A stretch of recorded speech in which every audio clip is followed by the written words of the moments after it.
భగవద్గీతలో సగం అయిపోయిన తర్వాత అర్జునుడికి డౌట్ వచ్చింది కృష్ణుడి మీద, అసలు ఎవడవయ్యా నువ్వు అన్నాడు. ఇలాంటి మాటలు ఎప్పుడు నీ దగ్గర వినలేదే. వీడు అడగలేదు, వాడు చెప్పలేదు. నువ్వెవరిని అడిగితేప్పుడు అహం ఆత్మా గుడాకేశ సర్వభూతాశయ స్థిత అహమాదిశ్చ మధ్యం చ భూతానాం అంతయేవచ. చూసారా, నువ్వు ఎవడవయ్యా అని అడిగినప్పుడు ఏం చెప్పాడు ఆయన? అహం ఆత్మా గుడాకేశ, ఓ నిద్రను జయించినవాడా.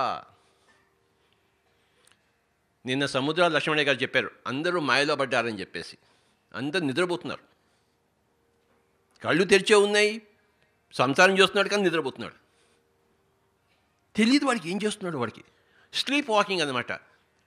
రాత్రి స్లీప్లో నడుస్తుంటాడు వాడికి నిద్రపోతున్నాడు కానీ స్లీప్ వాకింగ్ అంటాడు. వాడికి తెలియదు ఎక్కడ పోయాడు వాడు. ఆత్మజ్ఞానం లేని వాళ్ళందరూ అలానే జీవిస్తున్నారు, అంత స్లీప్ వాకర్స్.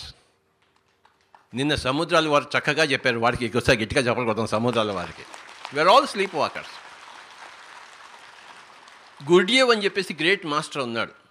ఆయన గ్రేట్ స్టేట్మెంట్ ఏంటంటే, ప్రజలందరూ నిద్రపోతున్నారు, అందరూ నిద్రపోతున్నారు, ఒక ఆత్మజ్ఞానం మట్టికే మేల్కొని ఉన్నవాడు, మిగతా అంతా నిద్రపోతున్నవాడే.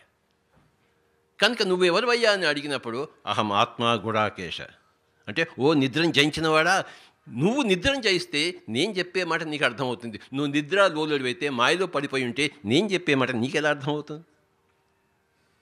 కనుకే గుడాకేశ అన్నాడు, నిద్రను జయించినవాడు.